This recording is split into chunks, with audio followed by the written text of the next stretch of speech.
ልጅ ስለሆንኩኝ በልጆች ባርኮኛል። እግዚአብሔር ይመስገን። ሁለተኛ እናት ሊያደርገኝ ነው። ስለዚህ በጣም ደስተኛ ነኝ። ምንም ቢጎልብኝ ምንም ቢሆንብኝ ማለት ነው ምንም አይነት ነገሮች የሰው ውድቀተኛ አበሾች ስንባል የሰው ውድቀት የምንወድ ግርግር የምንወድ ሰዎች እናንተ በቤንዲያ የምታቆኝ አይደለም። አጠገቤ ላይ ያሉት ራሱ ብዙ ነገር ይላሉ። ቤት ስላላት ነው እሷ ቤት ስላላት በቃ እንትን ትላለች።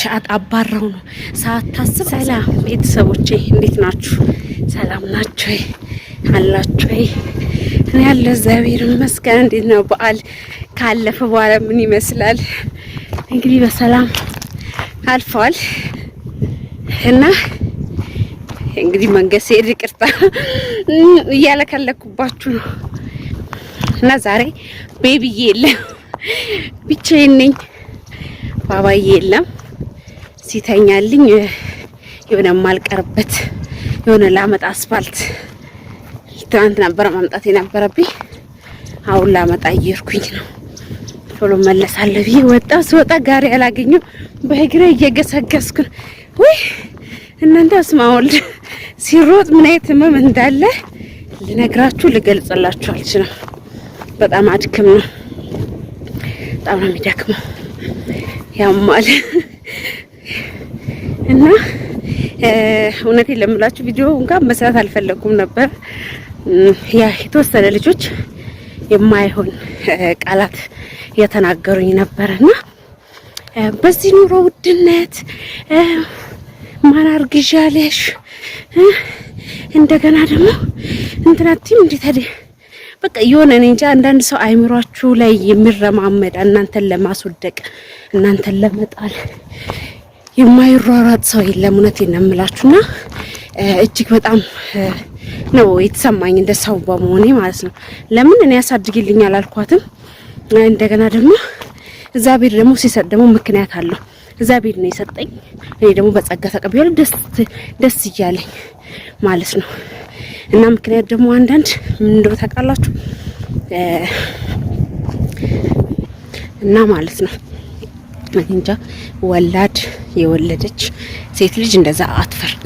እርግጠኛ ነኝ እቺ ያልወለደች ናት ብዬ ነው የማስበው እንደራሴ ማለት ነው።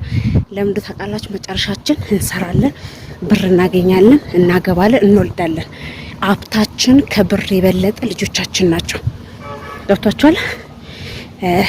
እግዚአብሔር ለሚሰጠውም ሰው ለማይሰጠውም ሰው አለ። የማይሰጥበት ደግሞ ለሌሎቹ ደግሞ ራሱ ምክንያት አለው። እኔ ደግሞ በብዙ ነገሮች የተጎዳው ልጅ ስለሆንኩኝ በልጆች ባርኮኛል። እግዚአብሔር ይመስገን። ሁለተኛ እናት ሊያደርገኝ ነው። ስለዚህ በጣም ደስተኛ ነኝ። ምንም ቢጎልብኝ ምንም ቢሆንብኝ ማለት ነው ምንም አይመስለኝም። ልራብ ልጣማ ችግር የለውም። እግዚአብሔር ግን የከፈተውን ጉሮሎ ሳበላ ሳጠጣ ውሎ አድርም እርግጠኛ ስለሆንኩኝ ነው። ስለዚህ ማለት ነው አንዳንድ ሰዎች የምትናገሩትን ነገሮች የሰው ውድቀተኛ አበሾች ስንባል የሰው ውድቀት የምንወድ ግርግር የምንወድ ሰዎች ነው። እውነቴን ነው የምላችሁ። እና ነጋ ደግሞ እንኳን የናንተ አይደለም እኔ አሁን ለአንዳንድ ልጆች ነው መልስ እየሰጠ ያለው ለሁላችሁም አይደለም። እንኳን እናንተ በቤንዲያ የምታቆኝ አይደለም። አጠገቤ ላይ ያሉት ራሱ ብዙ ነገር ይላሉ። ቤት ስላላት ነው እሷ ቤት ስላላት በቃ እንትን ትላለች። አባራው ነው ሳታስብ አስረግዟት ሄዶ ነው። ማርገዟን ብታቅ ኑሮ አታባረው ነበር እየተባለ ነው የሚወራው።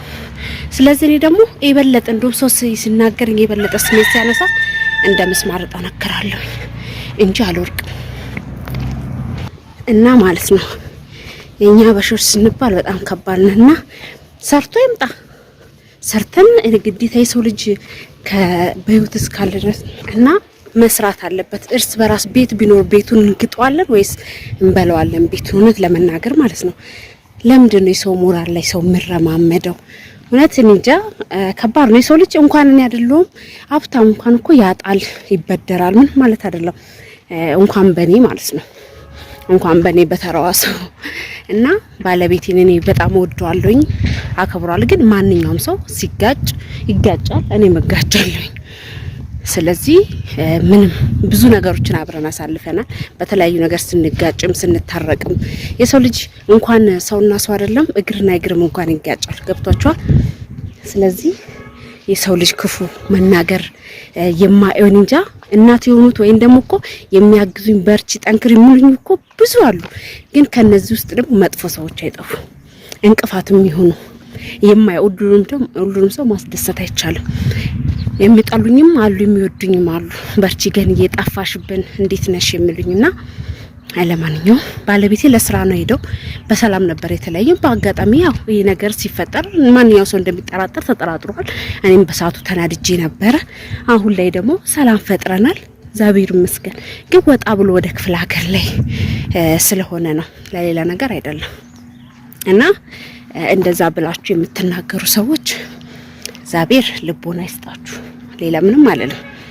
ግን እኔ እንደውም ብዙ ነገር ሲናገሩኝ እየጠናከርኩ ሄዳለሁኝ እንጂ እንደውም እግዚአብሔር እንኳንም ሰጠኝ ደስ ብሎኝ በደስታ በቃ በህይወቴ ላይ ብዙ ነገሮች ስለተቀየሩ በጣም ደስተኛ ነኝ። ለምን እኔ አልራብም? ገብታችኋል? ሲሰጥበትም ምክንያት አለው፣ ሲነሳም ምክንያት አለው እግዚአብሔር። ግን አንዳንድ ሰዎች የምትናገሩ ነገር እኔ እንጃ ነገ በኔ የሚባል ነገር አለ። እኔስ እንዴት ነኝ? ሴት ልጅ ነኝ። የነገን አላቅም የዛሬ ነው እንጂ ማቀው መባል አለ። ገብታችኋል? እና ለማንኛውም እንደዛ ነው። ገብታችኋል? መመለስ አልፈልግም ነበረ፣ ግን መመለስ አልፈለኩም ነበረ። ግን አንዳንድ ሰው ብዙ ሰዎችም እንዲማሩበት እንዲበረቱ ሰው ስጥለን ወይን ሲናገሩ የምንደበቅ ሰዎች አሉ። ሰው ምን ይለኛል፣ ሰው እንደዚህ ነው፣ ሰው እንደዚህ ነው ናም ብሎ ብዙ የሚደበቅ ሰው። እኔ ደግሞ አልደበቅም። በቃ ደስተኛ ሰውንም እናገራለሁ። የሆነ ነገር ሲያጋጥመኝ እንደዛው። ገብቷችኋል? ስለዚህ የሰው ልጅ መውደቅም አለ መነሳትም አለ። የምትናገሩ ነገር ማጣትም ማግኘትም አለ። የሰው ልጅ አይምሮ ብዙ ሰዎች አሉ በዚህን ሰሞን ብቻ በመናደድ በተለያየ ነገር ራሳቸውን እያጠፉ ያሉት መፍትሄ የሆነ ተደብቆ ጭንቀታቸውን መናገር ስለማይችሉ። እኔ ግን ተናግሬም እፎ ይላለኝ እና ለሰው ልጅ ጥሩ መጥፎም ለሰው ልጅ መድኃኒት ነው፣ መጥፎም ነው መጥፊያም ይሆናል። እና እጅግ በጣም አንዲት የታች መቼ ሚዲያ ላይ ታችሁ ሊሆን ይችላል እና የታችሁ ሊሆን ይችላል በጣም ብዙ አመት አረብ ሀገር ፈግታ ለልጆቿ ስትል አንድ ልጅ ነው ያላትና ሰው ገሎባት ሬሳዋን የተቀበለችው። ገብታችኋል? ለልጅ የሚከፈለው ዋጋ ለቤተሰብ የሚከፈለው ዋጋ የማታውቁ ሰዎች አላችሁ። ግን ለልጅ ብላ ብዙ ነገሮች እየሆነች ዛሬ ላይ ግን የጠበቃ ሬሳ ነው። አያችሁ አይደል? ሰው ልጅ ለሰው ልጅ መቀየራም አለ፣ አንዳንድ ሰው ለሰው ልጅ መጥፊያ አለ።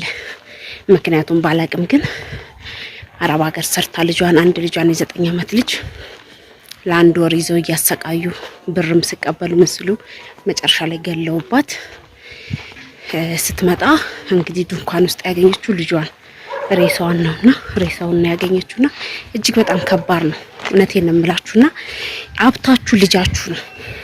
መጨረሻ ላይ ምንም ሰርታችሁ ሀብታም ሆኖ መኪና ኑሯችሁ ፎቅ ኑሯችሁ መጨረሻ ላይ ግን ምንድነው የእናንተ ሀብት መጨረሻችሁ ብዙ አመትም 20 አመትም 30 አመትም ቆዩ። መጨረሻችሁ መውለድ ነው፣ ልጃችሁን ማሳደግ፣ ለልጆቻችሁ ደግሞ መኖር ነው።